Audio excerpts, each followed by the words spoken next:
Hello hello, c'est Pix et j'espère que vous allez bien. Aujourd'hui on se retrouve avec la 4e partie de mon voyage à La Réunion. Et on commence avec le point de vue sur le bassin de Manapani.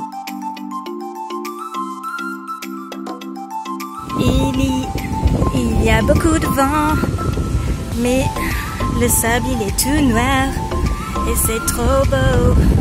On se retrouve ensuite sur la plage de Vincent d'Eau. Regardez comme c'est noir, noir, noir, noir.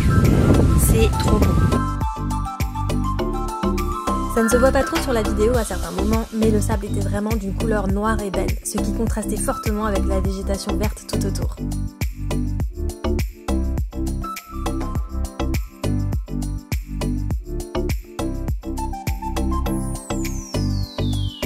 Il est bien sûr interdit de se baigner en raison des fortes vagues et du risque de requins.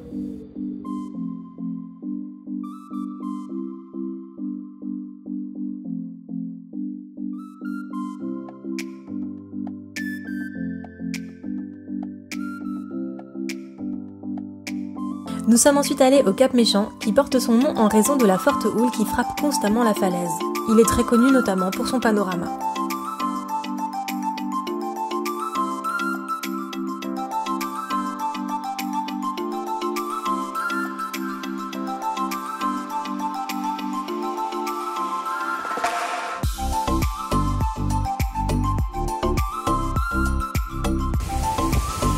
Regardez, on est en train de marcher sur de la lave séchée. Alors je suis en claquette, c'est un peu compliqué.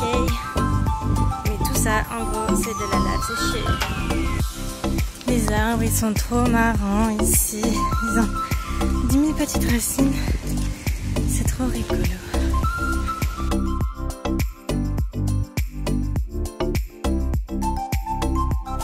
Nous avons ensuite fini la journée dans un gîte près de Saint-Philippe.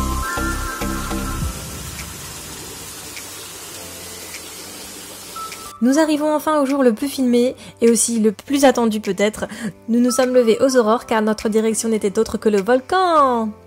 On y est arrivé sur les coups de 8 heures pour faire une randonnée direction le Piton Kapor. Il n'y avait pas grand monde au vu de l'heure et c'était vraiment appréciable. Je vous laisse observer les paysages avant de vous raconter quelque chose qui s'est passé.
Ça y est, we can do it.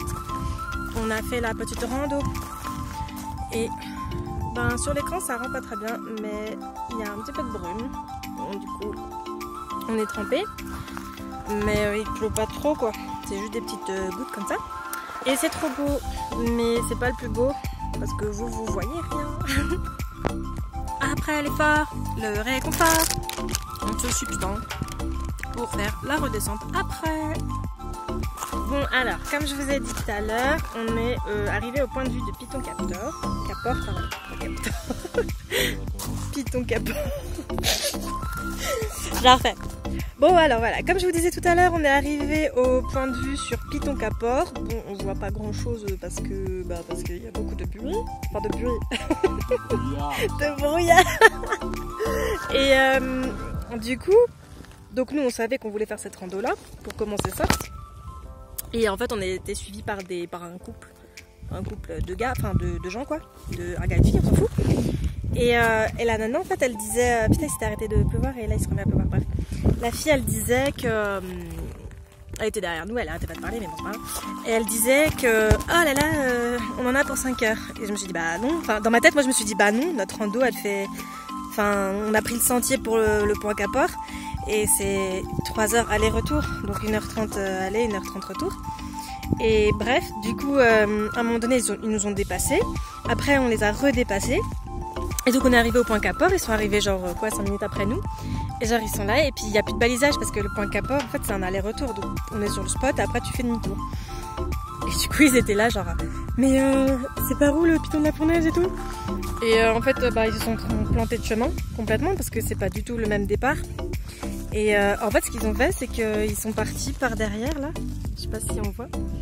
Et ils sont partis monter dans les hauteurs, alors que c'est par là-bas, alors que c'est interdit, quoi. Il y a écrit qu'il faut pas s'éloigner des sentiers parce que il y a eu une coulée de lave en 2016 et que les terrains sont instables. Donc, du coup, ils sont partis comme ça à l'arrache. Ils vont essayer de relier le point Capor au point de Piton-la-Fournaise sur des sentiers pas balisés. Et je trouve ça genre grave dangereux en fait. Donc affaire à suivre, hein. On verra si dans les prochains jours on voit des faits divers. Mais bon, bref, en tout cas, c'est dangereux. Faites attention quand vous faites des randos, restez bien sur les sentiers. Parce que nous, on a tendance à se perdre même dans les sentiers. Mais bon, là, on s'est pas perdu. On était contents. Bon, allez, on va entamer la descente. Donc c'est parti. Je coupe parce que j'ai pas envie de tomber. On est en train de descendre, enfin de rentrer. Et en vrai, j'étais plutôt contente qu'il fasse brumeux et pluie. Enfin, et bruine quoi. Parce que là, en fait, le soleil commence à sortir. Il y a toujours de la brume, mais le soleil commence à sortir et ça tape de ouf. Et je me dis, en fait, c'est mieux avec la bruine parce que là, il fait trop chaud. Enfin, c'est genre, ça tape dans le dos, c'est incroyable quoi, c'est abusé. Et en plus, comme il faisait moche, on n'a pas pris de trucs pour se protéger le visage et la tête. Et du coup, j'espère qu'on n'aura pas d'insolation.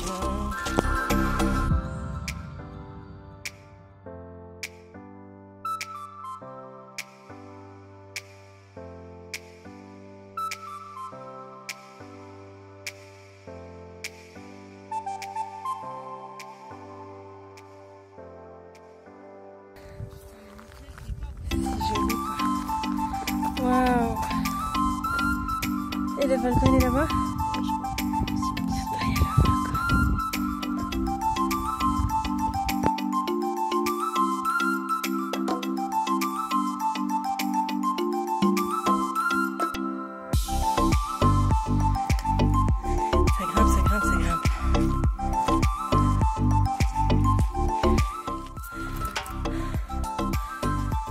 Le plus dur, c'est pas la rando, c'est ces fucking marches qu'il faut monter. Ça te détruit direct.